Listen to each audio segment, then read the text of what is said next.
নমস্কাৰ বন্ধু বান্ধৱীসকল, মোৰ আন এটা ভিডিঅ'লৈ আপোনালোক সকলোকে স্বাগতম জনালোঁ। ডাল ভৰি ভৰি লমালমকৈ এই পকি থকা বগৰীজোপা আপোনালোকে বাৰু চিনি পাইছেনে? আমি আমাৰ গাঁৱত এই বগৰীজোপাক আহোম বগৰী বুলি কওঁ। অৱশ্যে ঠাইভেদে ইয়াৰ নাম বেলেগ বেলেগ হ'ব পাৰে।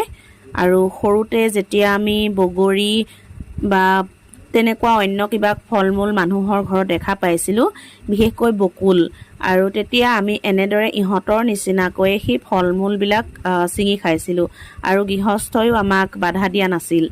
আৰু সেইদিনাখন মই ক্লাছৰ পৰা যেতিয়া ঘৰলৈ উভতি আহি আছিলোঁ, তেতিয়া চুবুৰীত ইহঁতে যেতিয়া বগৰীজোপা ছিঙি খাই আছিল আৰু ইহঁতক দেখি মোৰো সেই আমাৰ শৈশৱলৈ উভতি যোৱা যেন লাগিল। যিহেতু আমাৰ শৈশৱো ঠিক ইহঁতৰ দৰেই আছিল। ঘৰে ঘৰে বগৰী, শিলিখা, মধুৰিআম বুটলি ফুৰা শৈশৱেৰে আমি ডাঙৰ হৈছিলোঁ। আজিলৈ ইমানেই, আপোনালোকক ধন্যবাদ জনালোঁ।